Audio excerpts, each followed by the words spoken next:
What a life he had. Oh, so I'm a little bit different than my normal cacophony at the beginning of any particular show where I've got all my samples going all at once and stuff like that. This is a tribute to a dear man, one of the... it's better to sort of say who didn't he play with over his long career. He made it to 99. What a life. Unbelievable. And certainly one of my influences. And tonight I want to share as much as I can. I've got to have a look at this. A whole page dedicated to different things that he did innovate, all sorts of different stuff. Now, one of the things that I want to do is, of course, pay tribute to the man, but it's also a drum tip show per se. And the first thing I'd like to just sort of start the show off with is the metronome, because I'm going to be using this quite a bit tonight to demonstrate Roy Haynes' different little licks, styles, way he went about things, all sorts of stuff. Now what it is when you have a normal metronome that sort of goes ding, 2, 3, 4, ding, 2, 3, 4, doesn't really swing. It does, you've got to make it swing, but I've got a little hack for you. If you've got an electronic metronome, right, change the time signature to 8/4, right? Do that first.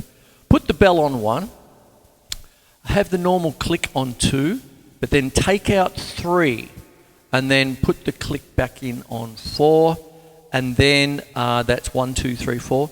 And then again, take it out on 5, put it in on 6, take it out on 7, put it in on 8, and essentially your metronome becomes a 2-bar phrase cut time. I've got it set at 240 because, of course, that's twice 120, which is your typical sort of default time. I've done whole shows on that. And so what happens is you get this, and it's cut time. 1, 2, 3, 4, 1, 2, 3, 4, 1, 2, 3, 4, 1, 2, 3, 4, 1, 2, 3, 4, 1, 2, 3, 4.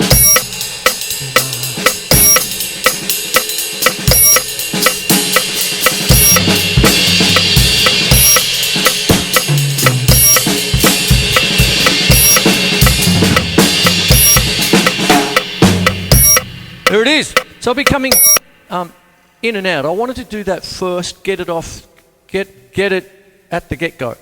And now we're going to talk about dear Roy Haynes. Here we go. All right, I've got it here, I hope. I hope all my technology works tonight.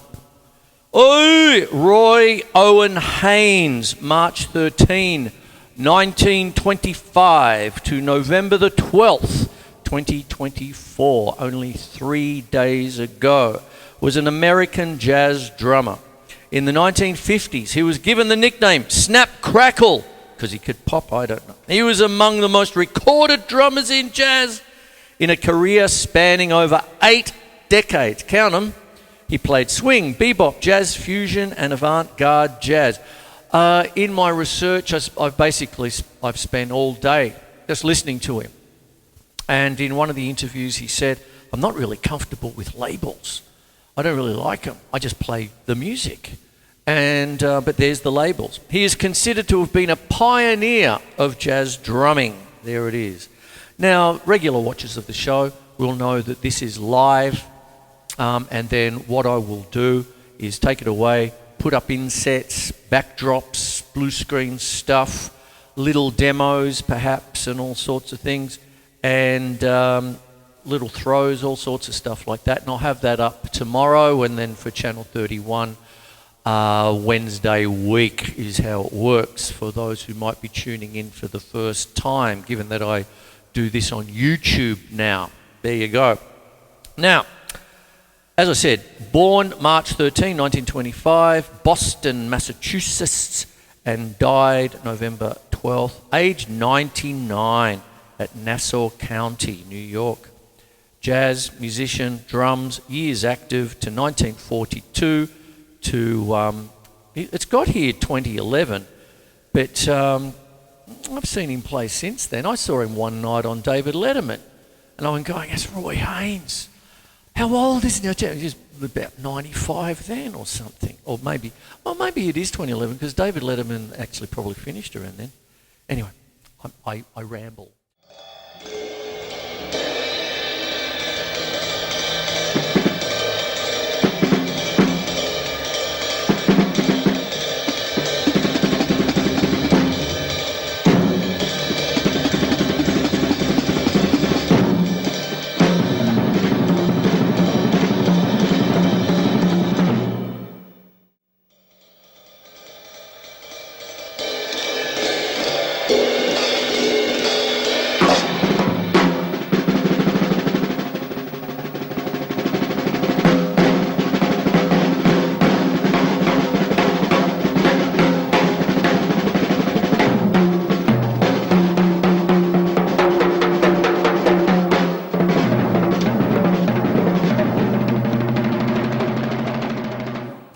Haynes led bands including the Hip Ensemble. His albums Fountain of Youth and Whereas were nominated for Grammy Awards. He was inducted into the Modern Drummer Hall of Fame in 1999.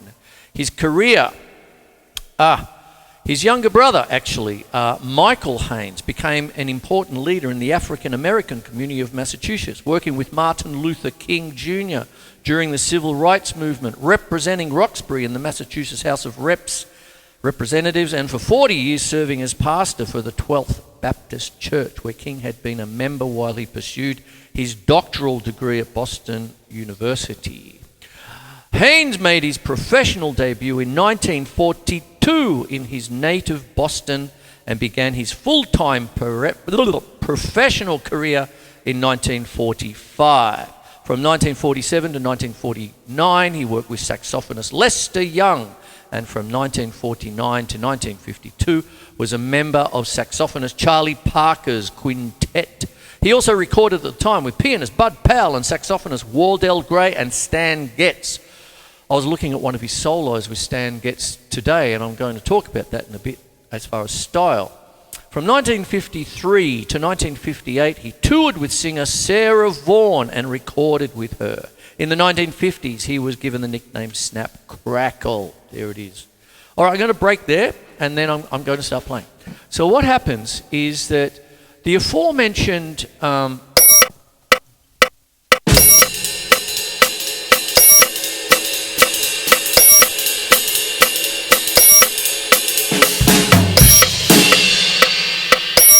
little metronome hack, one of the things that I picked up very early in coming up, I was a bit of a starving jazz muso back in the 70s, late 70s and stuff like that. Went to the first VCA summer jazz course and met a lot of people, played with a lot of people, all sorts of things. Yeah, there you go.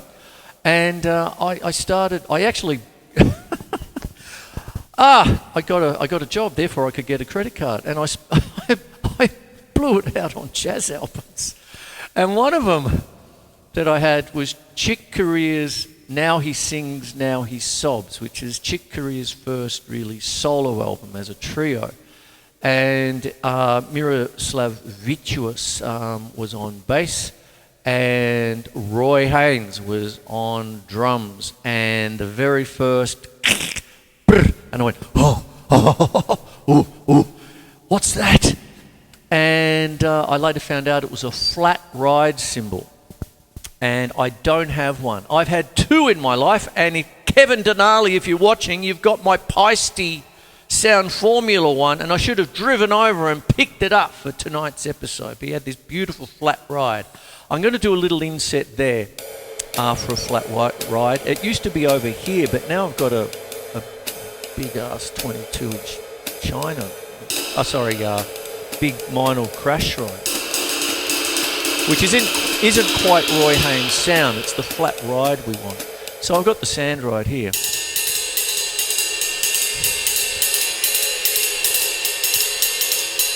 That kind of thing there.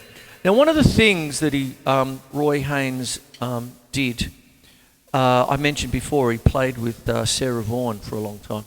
And I came to know the music of Sarah Vaughan very closely. And one of the unsung heroes, as well as Roy Haynes, was Grady Tate, a drummer by the name of Grady Tate, who could, along with Roy Haynes, handle sometimes Sarah Vaughan's dead, slow tempos for her ballads. And what would happen is that you'd have this, the typical jazz rhythm that everybody sort of defaults to is the triplet. 1 and a 2 and a 3 and a 4 and a 1 and a 2 and a 3 and a 4.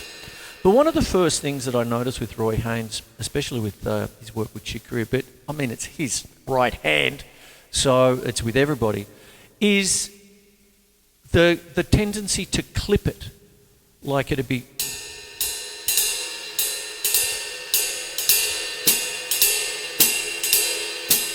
So rather than 1 and a 2 and a 3 and a 4 and a 1 and a 2 and a 3 and a 4, it was more like 1E and a 2E and a 3E and a 4E and a 1E and a 2E and a 3E and a 4. And that picks it up when you're really playing a...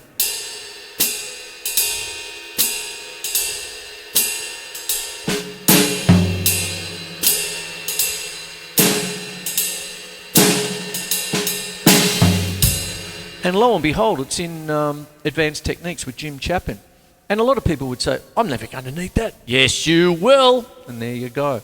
So when you're playing really slow stuff with real smoky ballads, a la Sarah Vaughan, Ella Fitzgerald, people like that, what it was you really had to get down with your brushes and also start to really learn how to handle the space between the beats. Like metronome, click, click, click, oh boy, that kind of thing. And Roy Haynes was great at it, and there you go. So there's that business as well. Now, not only that, but you've got 3 gears on the car, on the jazz car, And what it is there's the 1E and a 2E and a 3E and a 4E and a 1E and a 2E and a 3, 16th note, semiquaver. And then you got your triplets. 1 and a 2 and a 3 and a 4 and a 1 and a 2 and a 3 and a 4 and a 1 and a 2 and a 3 and a 4 and a 1 and a 2 and a 3 and a 4. But when you double that, it goes into quavers like 1, 2 and 3, 4 and 1, 2 and 3, 4 and 1, 2 and 3, 4 and 1 and 2.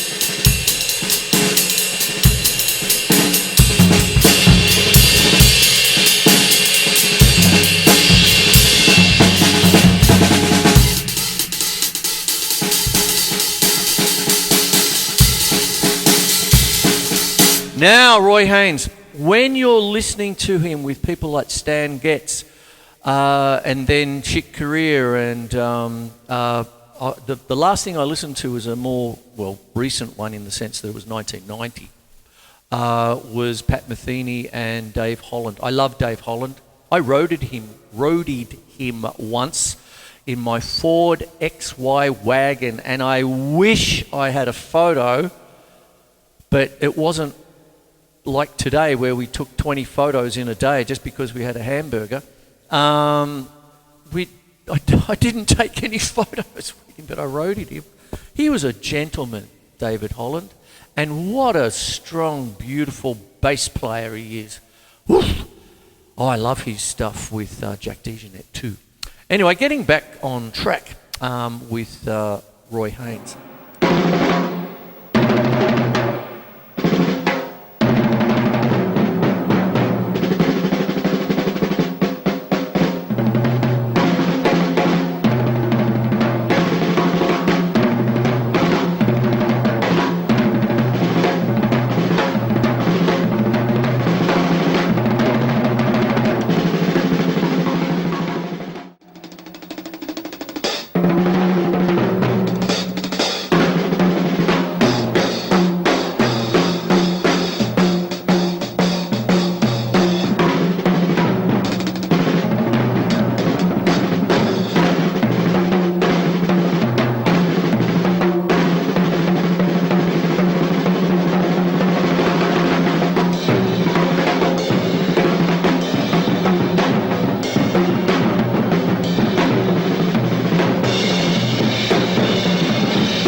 One of the most common things is his beautiful work with the hi-hat.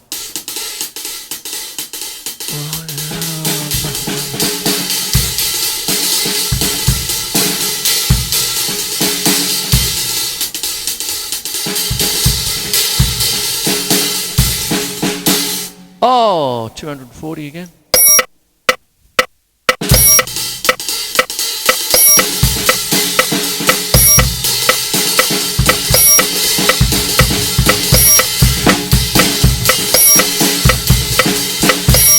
Something like that. There you go. There it is. So there it is there. And because of his work with that, he's attributed as being one of the first jazz drummers to really do other things than just leave the hi-hat on 2 and 4. Jack DeJohnette took it to a whole other level, who's, that kind of thing. But Roy Haynes, when you just watch him, there's 2 and 4, 2 and 4. Oh, it's not anymore. 2 and 4, 2 and 4. I got it. I ain't got it. I got it. I ain't got it. It's like that. It was like that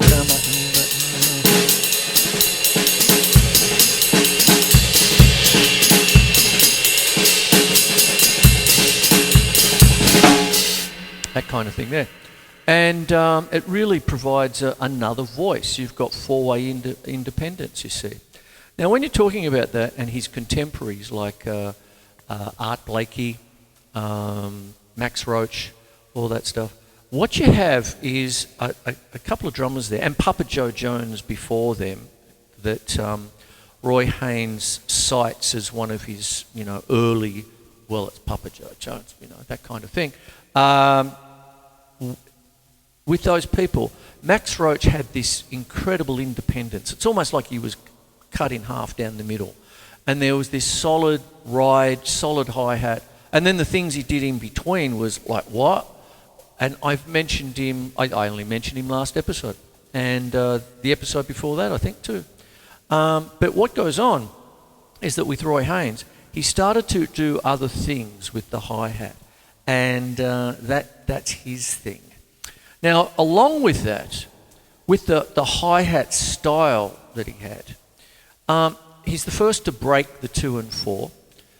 One of the other things that you notice with him is that some of the things he did, well, when you're playing the jazz rhythm, where you go 1, 2, 3, 4, 1, 2, 3, 4, 1, 2, 3, 4, 1, 2, 3, 4, he'd pick it up and he'd play against the time.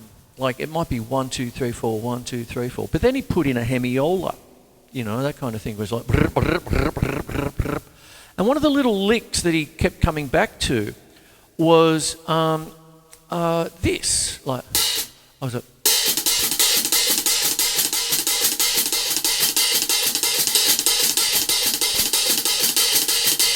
And what that is 1, 2, like 1, 2, and 3, 4, and 1, 2, and 3, 4, and 1, 2, 3, 4, 1, 2, 3, 4, 1, 2, 3,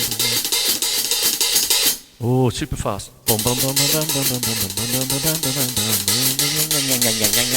Ooh, there you go. Oh, there you go.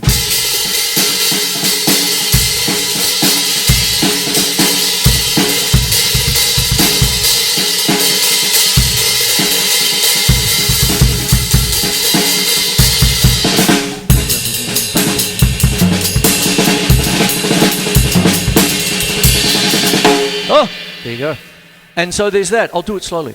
Hat, 2 taps. But as you get that, you get... That's as a triplet. Because as you're playing the, in this case, the crotchet, the second tap will catch the up. If you get it just right.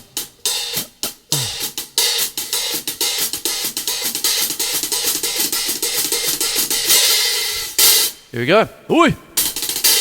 And then when he was playing with people like Stan Getz, all this business, even with the Pat Metheny stuff, you'd see him transition. Now, there's a typical transition when you're going from, say, doing the hi-hat and then moving over to the ride cymbal and then changing to another ride cymbal. And when the section changes, I remember Louis Belson always said, "Ooh, I like my China cymbal when the saxophones come in," and that kind of thing.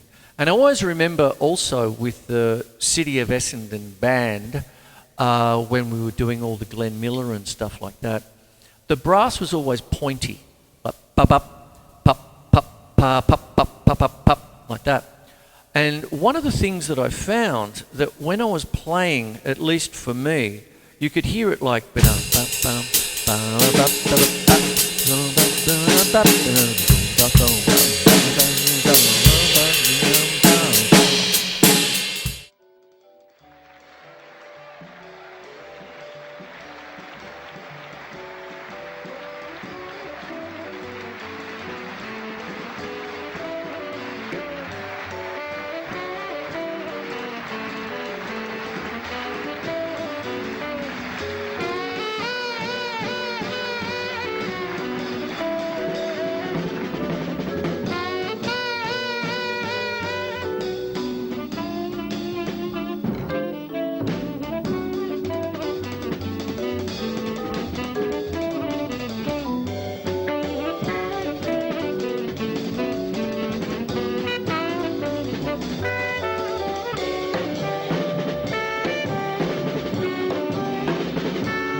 the clipped jazz, and there's that. But now I'm going to start talking about some of his little licks, if you will. One of the things you see him do is he'll be playing matched grip, but at some point he'll turn over to... Oh, sorry. I'll just start again. I'll get my words right. You'll see him playing traditional grip, but at some point you'll see him also turn over to matched grip. So he'll be playing like this.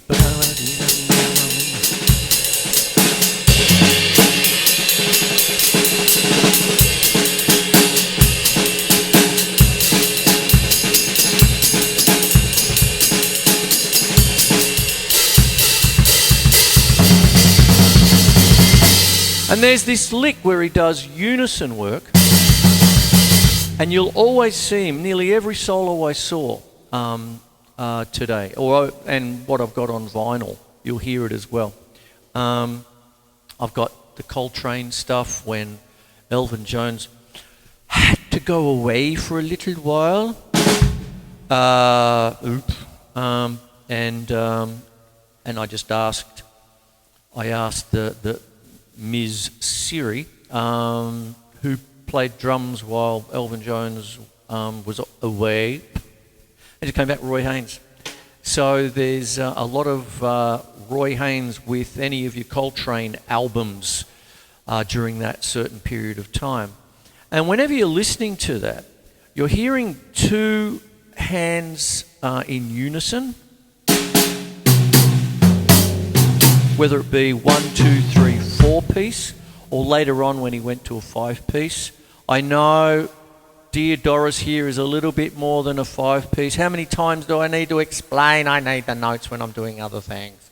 There it is. So what happens is that, and he would put his bass drum in between. So he would have...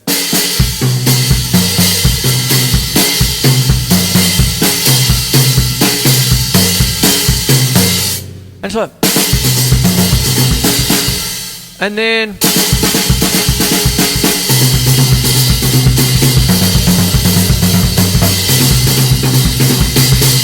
that kind of thing. And you just hear it, and you just flick over. And then we went back, oop, oop, little flick, flick, flick, flick. There it is. And it's wonderful stuff. And yeah, just... I mean, doesn't it sound like In the Air Tonight? I can hear it.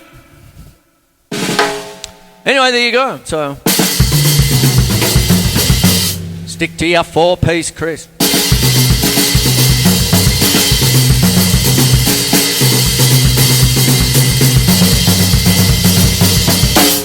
There it is, you see. And it's just that. And that's the typical lick.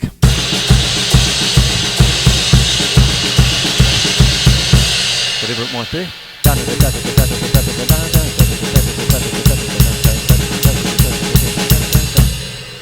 I did a show on Dave Brubeck and Joe Morello not 3 or 4 weeks ago, and I think that loomed large. It sounds a lot like Blue Rondo a la Turk, doesn't it? There you go. And but it's a little bit different in the sticking way, and you'll just see it in any solo you go off to after I finish here. You'll have just both foot. It could just be both foot, both foot. And then mix it up.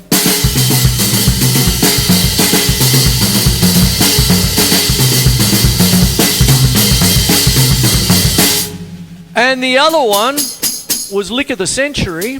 He'd be playing.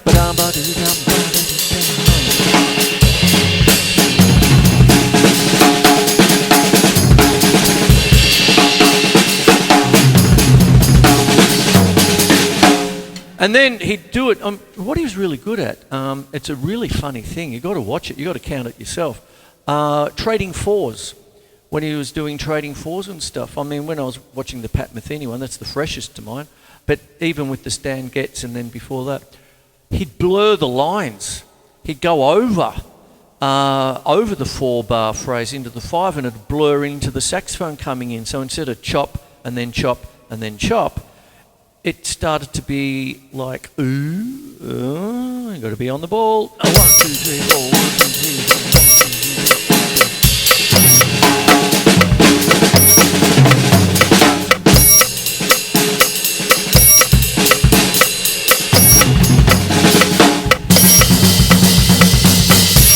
3, and you just sort of work it up, and that's what you have with that. So that's one of the things that I wanted to talk on. I better get a wriggle on. I'm already right there. So there's that unison style.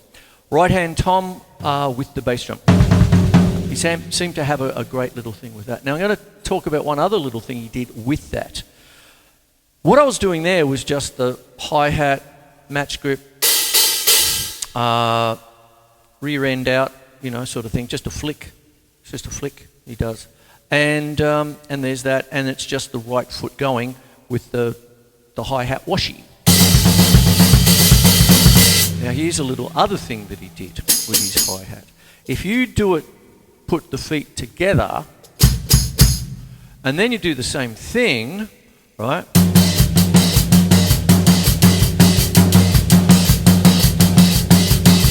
You're catching the open hi-hat like... So, oh, what am I? So on it goes. And he did that too.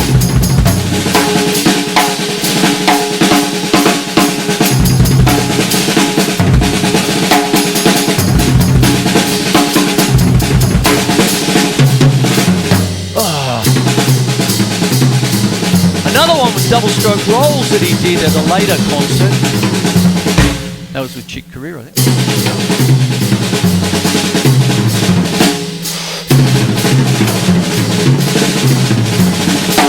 There's that. Now, another lick I'll put in is the right, left triplet. So it's just right, left, right, left.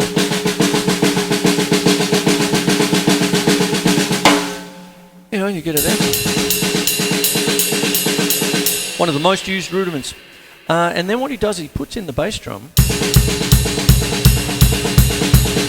But then he puts in the tar, so it'll be like...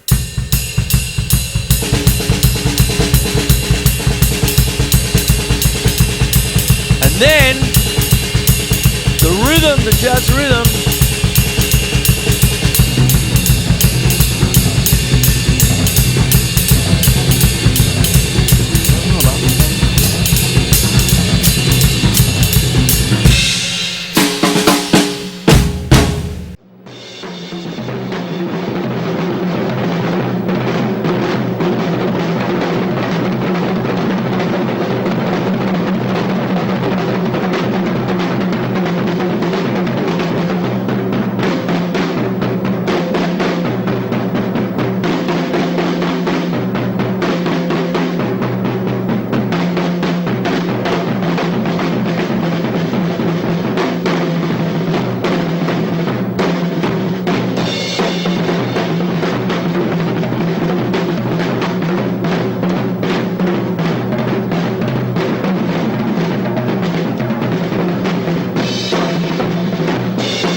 And a little bit more on the great man. There, did you get that?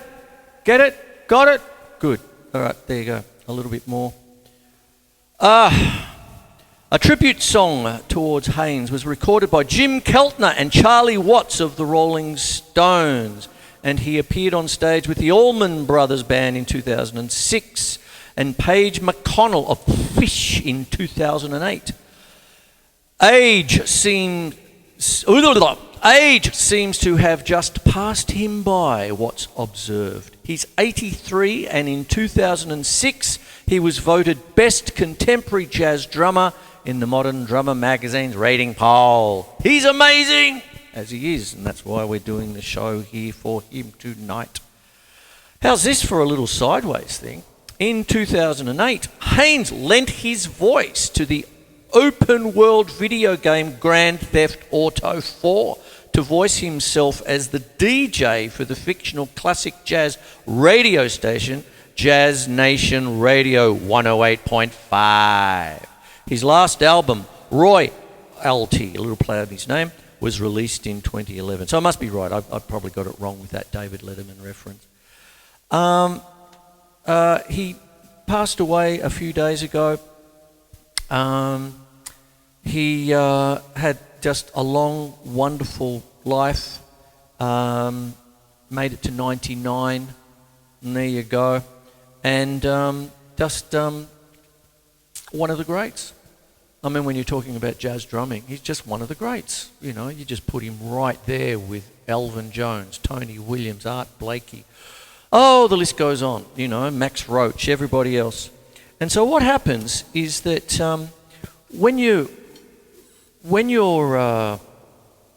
listening to him, he's got this vocabulary, and you just know that it's him, you know, when you start hearing, oh, that's Roy. If you're starting to hear, is that Elvin? And then when you're hearing, is that Tony? Everybody knows them by the first name. Yeah, that's Tony. No, that's Roy. No, it's Tony. No, it's Roy. Listen, mate, you want to go outside? No, mate. So there you go. Now, what happens now is that I'll go off and put up a few other things together. I've got to edit 4 cameras for you all there. And there you have it. So, again, I'll just quickly go over things. Here's the metronome hack.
Got that on the brain. Da, da, da, da, da, da. I had to explain that to a student. I went, and they went, what? I said, shave and a haircut, 2 bits. Anyway, they were a bit young. And I'm probably an old relic. There you go. So anyway, I'm going to love and leave you, and this is all about Roy Haynes, our one of the most influential drummers in jazz. Full stop.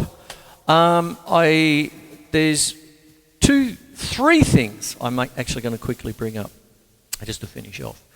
I've got an old Downbeat magazine where he's got the interview there, and he basically said, "I just love my drums. I have a drum set in every room."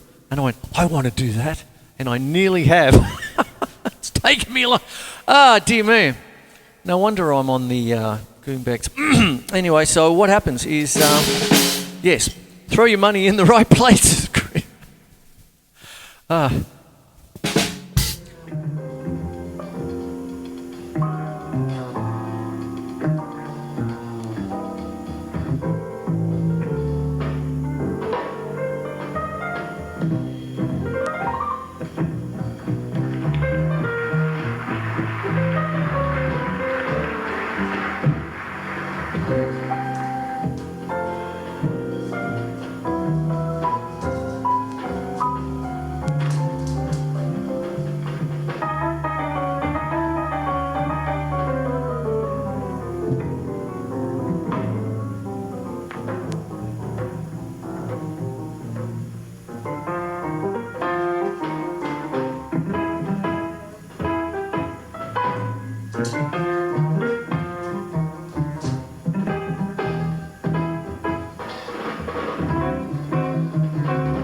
And the next thing that I'd like to bring up is that he was a very, very snappy dresser. to the point where it's mentioned he always looked $1 million. The cowboy hat became a little bit of a trademark, and in the early days, the beautiful suit, and very, and there you go. And he was really snappy, even down to his last days with the sunglasses on and very hip. And by his own admission, in one of the interviews that I listened to today, was that by his own admission, he thinks that the only person he didn't really play with, either on his own albums or as a sideman, because he played with everybody, was he basically, I don't think I ever played with Duke Ellington, and I don't know why. I think I was just doing something else. But I know he did ask me, we've talked, and he asked me to join his band. But I was doing other things. And that seems to be, to his recollection, when the guy kept asking him names, he said, no, I played, yep, we did that album, yep, Miles, yep, Stan Getz, this one, that one. You know, Sonny Rollins, yes, or yep, I knew Sonny Rollins before I knew that he was a saxophone player, because he used to come around to the house. Story there. Goes on and on and on, and I could go on and on and on, but then I'd just have to cut stuff out. But I'm going to put the whole thing up on YouTube, hopefully tomorrow, and I hope you enjoyed the show. I hope I've done him service, and I must have, I couldn't even tell you, I've got to have about 15 to 20 albums with him on, I think, something like that. But they're all there on YouTube now. Just start pressing, go off, get a glass of wine, start pressing buttons. You will not be disappointed. Look out for that. Look out for, everyone thinks it's Bonham. It's Roy. Anyway, take care. Have a look at the metronome hack. And I love you. Mwah. Mwah. Dear Roy Haynes.